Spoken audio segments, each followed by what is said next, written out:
భారత్ పాక్ వార్ను తమకు అనుకూలంగా మార్చుకునేందుకు అమెరికా ప్రయత్నాలు చేస్తోంది. అందులో భాగంగానే ఇటీవల America president Trump Bharat Pak ఉద్రిక్తతలపై కీలక వ్యాఖ్యలు చేశారు.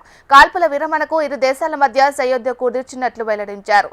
దాడులు ఆపాలని రెండు దేశాలకు సూచించినట్లు తెలిపారు. చర్చల ద్వారా అణుయుద్ధాన్ని ఆపమని ట్రంప్ ప్రగల్భాలు పలికారు. అంతేకాకుండా రెండు దేశాల మధ్య సయోధ్య ఉంటేనే అమెరికాతో వ్యాపారం ఉంటుందని చెప్పినట్లు ట్రంప్ ప్రకటించనున్నారు. దీనిపై స్పందించిన భారత్ ట్రంప్ వ్యాఖ్యలను తీవ్రంగా ఖండించింది. చర్చల సమయంలో అసలు వాణిజ్యానికి సంబంధించిన అంశమే చర్చించలేదని స్పష్టం చేసింది.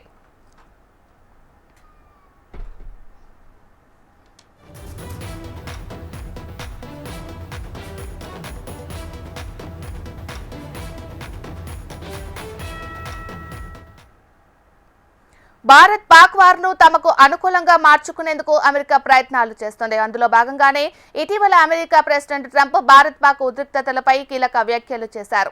కాల్పుల విరమణకు ఇరు దేశాల మధ్య సయోధ్య కుదిర్చినట్లు వెల్లడించారు. దాడులు ఆపాలని రెండు దేశాలకు సూచించినట్లు తెలిపారు. చర్చల ద్వారా అణుయుద్ధాన్ని ఆపమని ట్రంప్ ప్రగల్భాలు పలికారు. అంతేకాకుండా రెండు దేశాల మధ్య సయోధ్య ఉంటేనే అమెరికాతో వ్యాపారం ఉంటుందని చెప్పినట్లు ట్రంప్ ప్రకటించనున్నారు. దీనిపై స్పందించిన భారత్ ట్రంప్ వ్యాఖ్యలను తీవ్రంగా ఖండించింది. చర్చల సమయంలో అసలు వాణిజ్యానికి సంబంధించిన అంశమే చర్చించలేదని స్పష్టం చేసింది.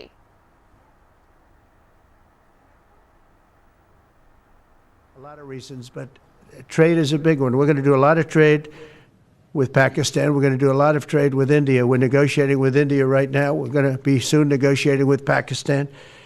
And we stopped the nuclear conflict. I think it could have been a bad nuclear war.